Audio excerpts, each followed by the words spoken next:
everyone, welcome to my channel Door to Study. Here I am again with a new chapter, and this is Need for Waste Management. Earlier we have already read about the impact of waste accumulation. So let's get started. See, as we know what is the impact of waste accumulation, now we know that we should start a step for managing the waste that we have already heaped.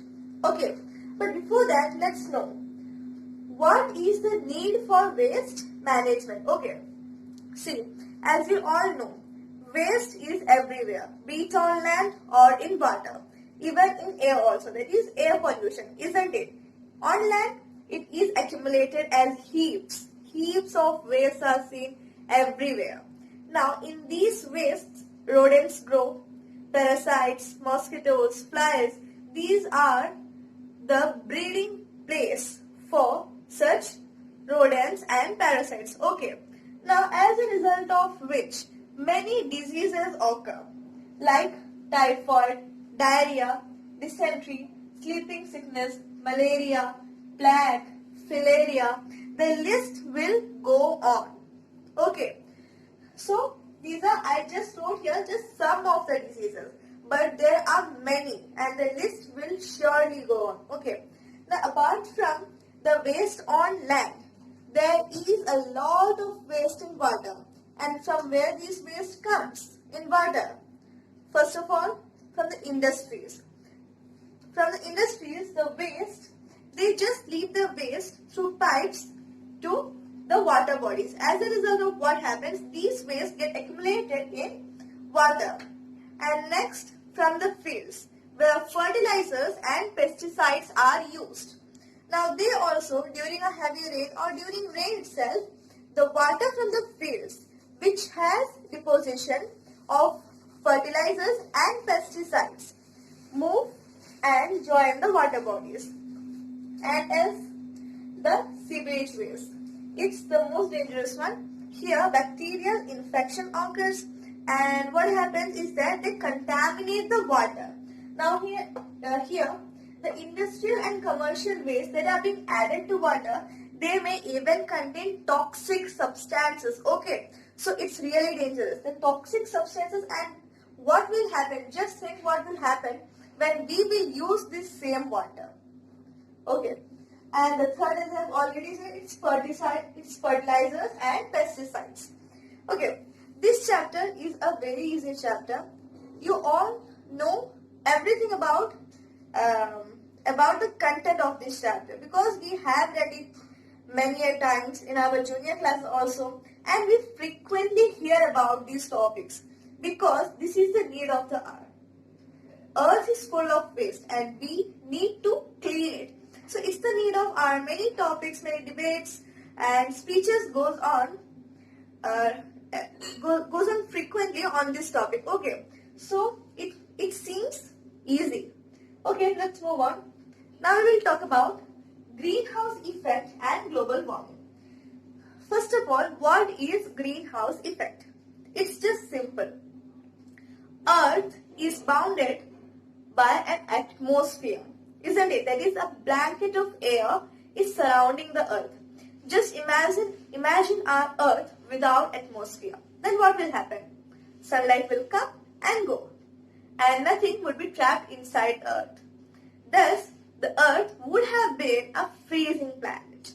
But here, as we are lucky to have an atmosphere, what happens is that the sun rays or the sunlight that comes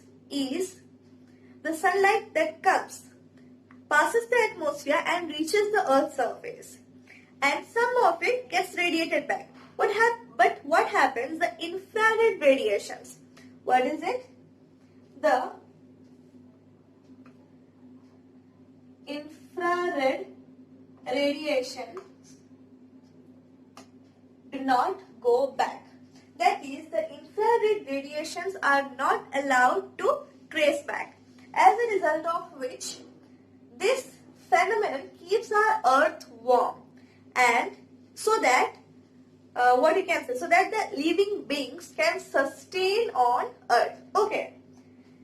Now, It's the same mechanism that you will see in a greenhouse. In colder countries or in cold places where we have to grow some plant and the sunlight that's available there is not sufficient, then people use greenhouse. It's a house, or you can say it's just made of glass such that the sunlight can enter but cannot go back. Thus the heat is trapped inside. So this phenomenon is known as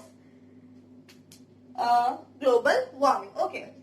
Now there are some greenhouse gases that are involved in this process. What are those greenhouse gases? They are carbon dioxide, methane, nitrous oxide, chlorofluorocarbon and water vapor. So all these gases are responsible for our greenhouse effect. Now, while telling, I said about global warming. Okay. Now, what happens? What is actually global warming? The phenomenon that is related with greenhouse effect is actually related with global warming. But what happens when the amount of these greenhouse gases, that is carbon dioxide, methane, nitrous oxide, chlorofluorocarbon and water vapor, when the amount of these gases increase, more and more amount of heat is trapped. Now what will happen? If the amount of heat trapped by the earth, by the atmosphere will cross the limit, will be beyond limit, then it will definitely have many harmful effects on us. Okay.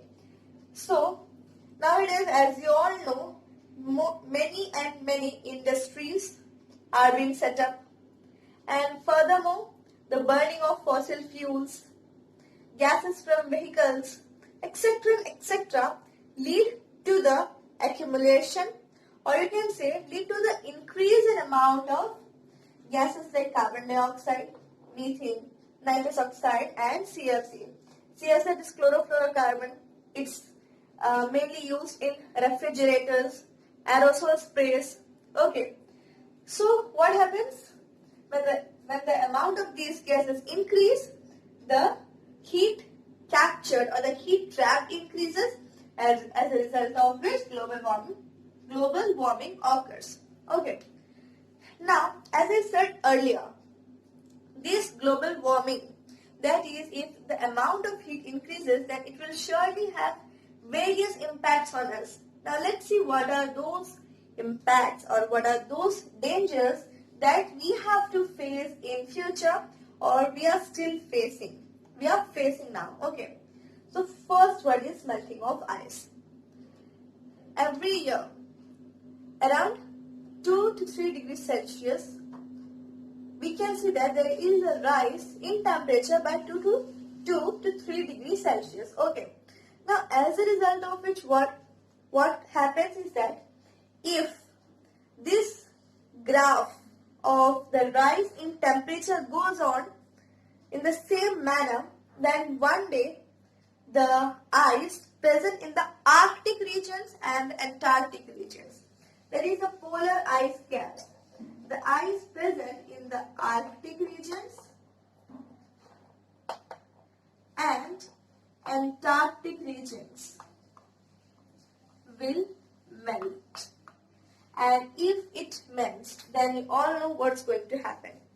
The water that is locked in these ice caps are sufficient to cover the whole earth. That is, all the land area will come underwater, and survival of human beings and other animals will be doubtful. So the second factor is serious climatic change. Now what does this mean? We all know that we have a pattern of climate, that is, one season goes, the other comes, and the other comes, and when that goes, the other comes. That is, a cycle is maintained. But due to such rise in temperature, the time interval that they follow will be disturbed totally. As we can see now, the duration of the summer month is much longer is more longer than any other season. Okay, but and when the rainy season comes, it rains so heavily that all the things are destroyed. But it was not so earlier, isn't it? Each season had its own interval, and they gave their and they showed their climatic changes accordingly. But now everything is going to an extreme, and this will continue in future, and things will become more drastic. Now I have written one more point, and that is insects and pests. As the temperature will increase, these insects and pests can survive well in warm temperature. Warm temperature. As a result of which diseases will increase. That is, we would be, that is, we would be infected or affected by more and more diseases. Okay, so now, as we all know, in the atmosphere we have 4 layers. From that, the second layer, that is stratosphere. In stratosphere, we have an ozone layer. Okay, ozone layer. Now you all know what's the function of ozone layer, isn't it? It protects the earth from the harmful ultraviolet radiations. That is, it does not allow the ultraviolet radiations coming from sun to enter the earth. Okay. So, but due to global warming and increased pollution and waste accumulation, that is, there are some reasons for which a hole has been made in the ozone layer. That is, the ozone layer is being depleted day by day. Now, let's know about the reasons, or let's know the reasons of ozone layer depletion. First of all is the oxides of nitrogen. When oxides of nitrogen, like nitrous oxide, comes in contact with ozone, okay, when this comes in contact with ozone, then their chemical reaction, when oxides of nitrogen like nitrous oxide or etc. comes in contact with oxygen, then their chemical reaction depletes the ozone layer. Okay. Now, if a supersonic jet moves in the air, that is, you all might be knowing that these jets, aeroplanes, etc. just fly below this ozone layer. So, if they fly near this layer, then the emission of nitrogen from them results in the depletion of ozone layer. Now, the second factor is CFC, chlorofluorocarbon. In most of the places, these chlorofluorocarbon are used, like in refrigerators, aerosol sprays, and there are many places in which this chlorofluorocarbon is being used extensively. So, as a result of which, the ozone layer gets depleted. That is, when the CFC comes in contact with the ozone layer, then it also causes the depletion of ozone. Okay. Now, it has been observed that near Antarctica, in the stratosphere, that is where the ozone layer is present, a whole or a large amount of depletion has been seen, and this is termed as ozone hole. Now, what will happen, or what are the effects of ozone hole? That is, if this phenomena continues and ozone gets depleted, then what will happen? First of all, as we all know, the UV rays are harmful for our skin.